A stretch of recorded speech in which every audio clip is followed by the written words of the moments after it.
Take that first one, part one, because I was pushing on this. I was trying to hold this camera with this flashlight over the top of it, and the flashlight pushed down on the off button. So that other one is going to be part one, and I'll label it as part one, and then this will be part two, and you'll have two parts to this video. How's that sound, Ponch? So back to lubing the rear brake lever for my buddy Ponch. Here we go. So, let's see if I can keep from shutting this thing off again. So what I want you to do is you get yourself.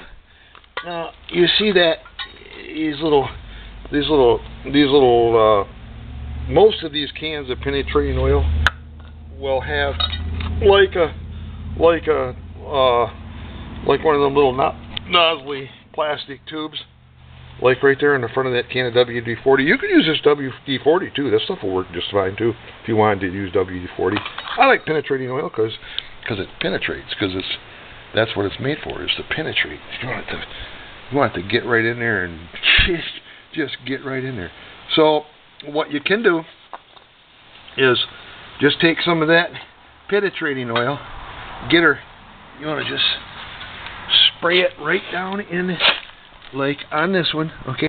Maybe you can like even open that up a little bit, but you can spray it right down over the top of this thing, right in here, right down in here, where it meets that, where this piece meets the frame at. See, where it's that pivot joint, okay, and also right back in here. Now, put a piece of cardboard underneath her, just like that, just like I got on the floor right here.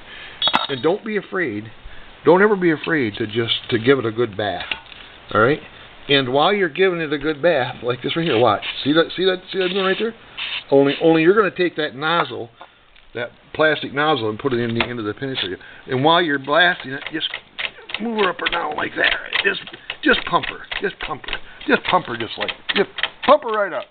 Just pump the living daylights out of her, just like that right there. Do you see that I did right there? Yeah, sure. Okay. Now you can do the same thing. Watch this. You can do the same thing right here. You see this one right here? This one right here. All right. That where the brake lever meets the mount at right there. Same deal. You're gonna use that nozzle on her, so you kind of like getting it, and you see it like I can see it disappear. Watch. You might be able to watch this. See it disappearing down in behind that thing? Now she's dripping on this cardboard, but that's okay. And then pump the living daylights out. Get her freed up. All right, you want to get her good and freed up, okay? Now,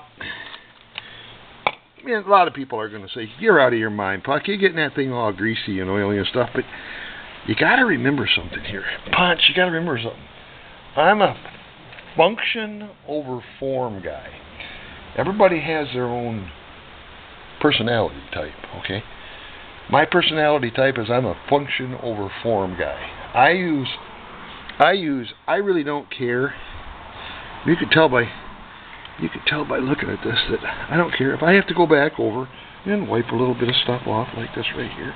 Okay, clean things up and everything else. All right, like that right there. All right, as long as it's functioning properly. That's all I care about. That's all I care about. I'm just like that.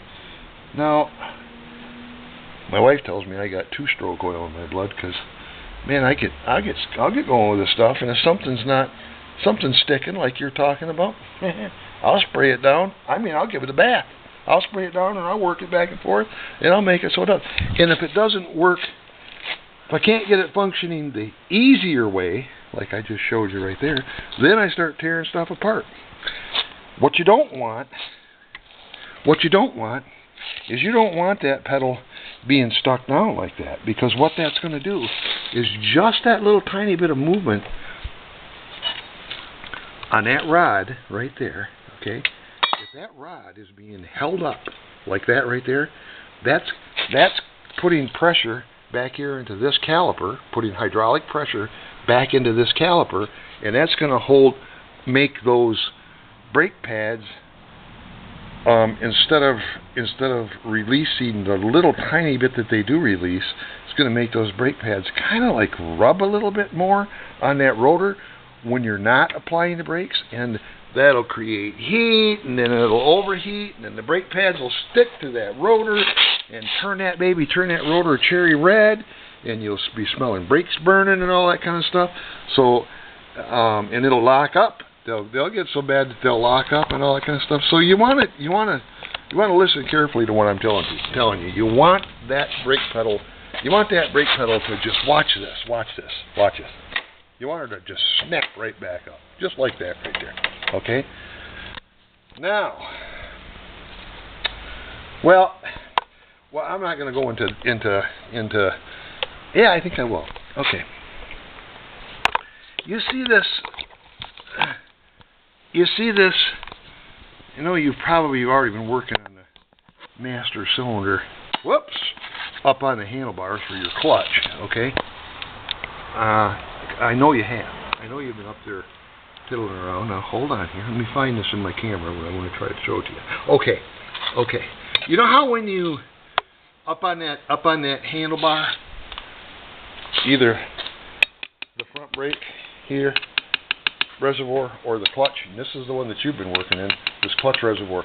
You pull that cap off that reservoir and you look down inside that reservoir and you see two holes in the bottom of that reservoir that feed the master cylinder. Okay, that's that. Excuse me. You got the same thing going on down here. Now I want you to just check this out. You see this little plastic cup right here? All right, that's that hose that comes down from the reservoir. All right, and it's got one little tiny screw in it right here. You see that? A little tiny screw, Phillips screw. You pull that screw off, and you pull that hose off, and of course all the fluid is going to drain out of your master cylinder. So you want to take a pair of vice grips or something and squish that hose so it can't leak all the fluid out. And then this little plastic cup has got an O-ring on the stem inside of it. You pull that plastic cup off, and inside of here are two holes.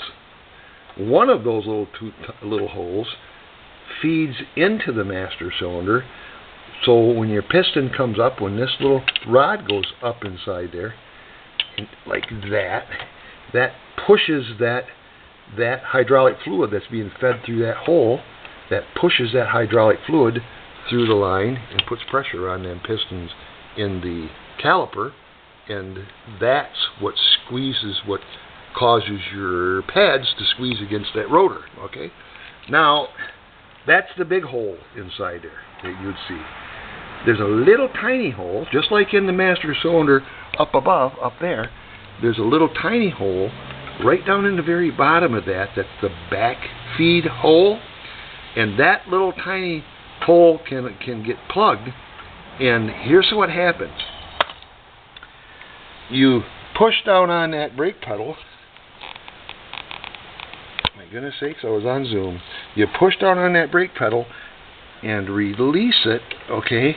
And release it, and that rod comes down, releases the piston, and the pressure from inside of this hose, from the back to here, is released back into that master cylinder, back into the reservoir through that little tiny bleed back hole. And if it can't bleed back, it can't release the pressure, and it will hold your brake on.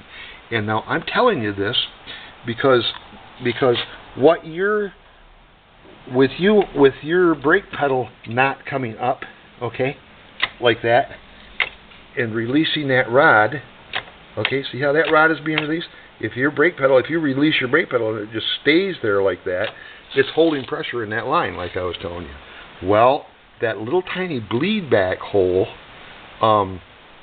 if it's plugged, it's basically doing the same thing. Even though that rod is releasing, that piston is releasing, the pressure can't be released because that little hole is plugged and your rear brake will stick. Now, if you go into our tech section, if you want to learn about what I just showed you right there, I had this happen to me once, and I locked my brakes up a long time ago, and I found out that that little hole had been plugged, okay? And just unplugging that when I unplugged that little hole, man, it squirted fluid, just went like that, and I mean, it squirted a line of fluid, and it released my brakes. And I'm out in the middle of nowhere, my brakes are locked up, and I'm like, this thing, I couldn't get my brakes to release without opening my bleeder valve. Okay, then my brake pads were released, and my bike could move. Okay, and I finally figured out that that's what it was. It was just that little tiny. I just took a little piece of wire from a wire brush that I had in my maintenance department in my saddlebag, and I took that cap off there, and I opened it up, working on it, sitting out in the sun, out in the middle of Montana, in the middle of nowhere, and found that, unplugged it, and got my rear brake released so I could ride it, and that's just a tidbit of information. I don't know how I get sidetracked like this. I just can't. I just love this stuff. So anyway, there you go. But yeah, you want to lube up those joints, all that kind of stuff. And you know what? I noticed you had quite a bit of rust going right in here, right on that frame right there. You know, you might want to just squirt a little bit of that oil on there, kind of just lube it up. I wouldn't be too shy with it.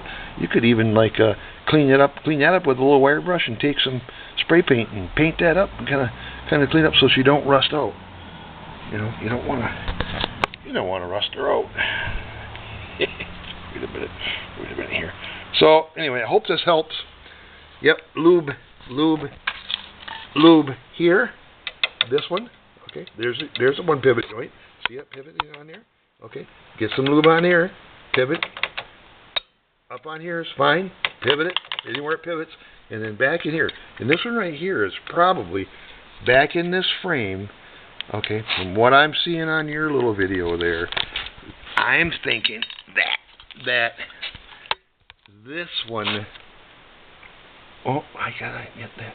The joint in behind here, right here, right where that shaft goes into the frame here, right back in here, and then back in here, okay, where that same shaft comes out of the frame is where your problem probably is at. That's probably going to take a little bit of time and effort for lubing, but you know, and like I said, if all else fails, you might have to knock that out of there, take that apart, and lube it that way. You could also just another thing you can do, thinking about it here, is you see this bolt right here?